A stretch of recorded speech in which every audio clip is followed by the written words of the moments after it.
in about 1986, yeah, it was 1986, Naeem was almost 4, Nicole was almost 9.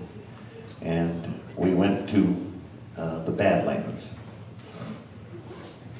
And we camped at the Badlands, and we went into Wall, South Dakota, and went to the National Geological Survey.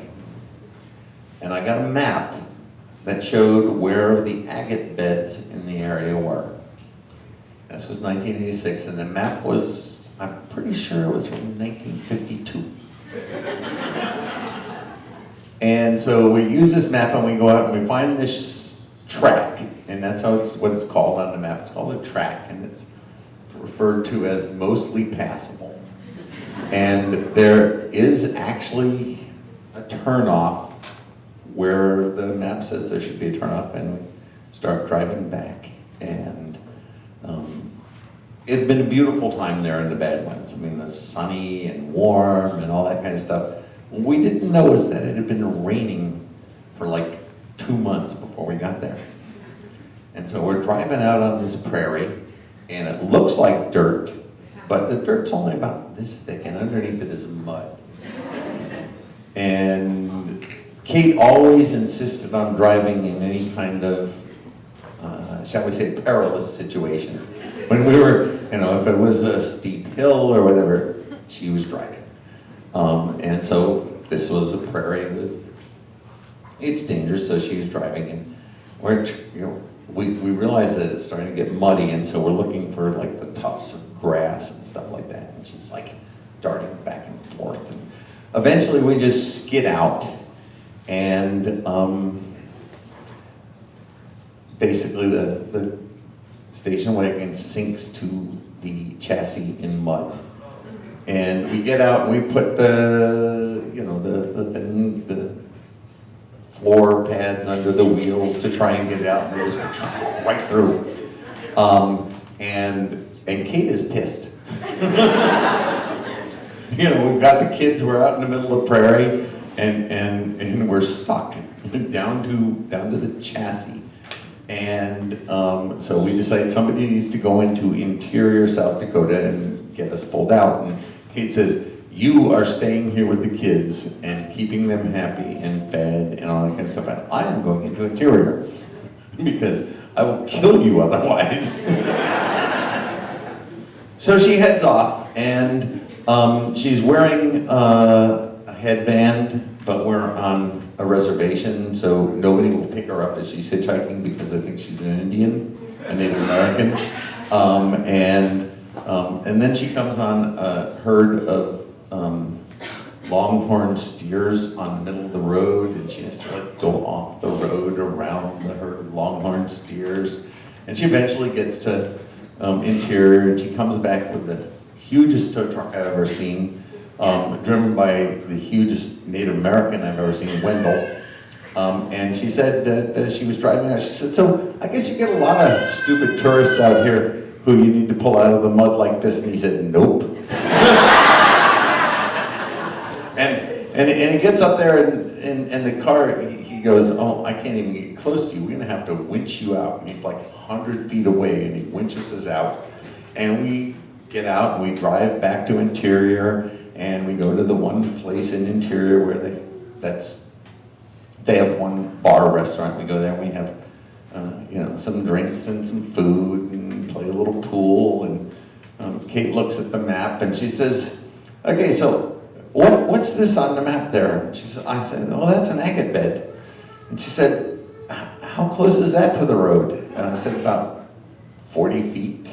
She says, how come we were going to this one? I said, well, I thought there'd be better agates out there. And she says, okay, let's go back and let's go to this one. And so we went back and we got some rocks. And she was an adventurer. That's what she did. Jeff. This is going to be difficult, but if any of you have a big sister, then you know what happens when they're not there anymore. And a while ago, I lost my big brother. And I had to read something in front of a lot of people. It was difficult, just like this. And I started breaking up and having a really tough time. And I noticed that my sister come up and grabbed my arm and helped me through the rest of it. And so that's basically a really short story of how I'm going to miss my sister, because she's not there to grab my arm anymore.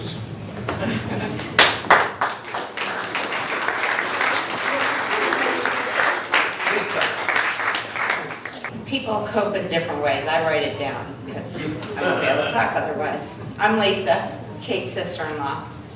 But long before that, I was her friend. We met quite a bit more than half my lifetime ago. She was working with the Columbus Tenants Union, and I came to solicit support for the great boycott of the UFW. Later, she would tease me about that meeting. In my youth and idealism, she was working for the Columbus Tenants Union. We hit it off from the start. We both believed in justice. We both had a little bit of the jock in us, and we both loved to have fun. We organized, we played basketball, and we danced with abandon. Over the next few years, Kate was my road trip buddy. She was always up for one of our minimalist vacations. Borrow the folks' car, leave with about $30 cash apiece, some Bisquick, a few other things, and max out her gas credit card. In Canada, on the shores of Lake Superior, we made up stories about the guys at the site next to us. Have to be axe murderers. They actually were leading a Boy Scout camping trip. In South Dakota, we watched sunrise and sunset in the Badlands, sleeping the day away. We had driven there all night after closing down the discotheque in Yankton, South Dakota. Complete with... There's no discotheque in this. Oh, complete with mirror ball and lighted floor. Dance floor, we were dancing. I had to coax Kate to a high perch. If you know Kate, I had to coax Kate to a high perch. We sat in silence, rare for us, as a bighorn sheep pranced easily on the rocks around us. We also went to Florida to pack up my grandmother's apartment and traveled to Key West for more sunsets and laughter with our friend Marilyn reading Hitchhiker's Guide to the Galaxy to one another on the road. She visited me in New York with Fid. We have some pictures of us like combing our armpit hair beneath a sign that says no combing hair or no grooming in the bathroom. And one time on a whim, I suggested we get on our bikes and ride to Athens, Ohio. Kate was up for that too. Wow, big mistake. My mom might remember driving down to Chillicothe and picking us up. On the way back, we made it down, but we ran out of steam on the way home. After a few years of kicking around, Kate took me to a Lawyers Guild party where I met my sweetie Gordon, still together. And not long after that, I was able to return the favor. I introduced her to my brother, Michael. And we invited him to a pretty memorable Kentucky Derby. To those of us that were there, at least. And, well, that was that. He moved out of my parents' house and into her room. My parents were delighted now to have my good friend as their daughter-in-law. We spent many Thanksgivings together laughing at the kids' plays. They were terrible.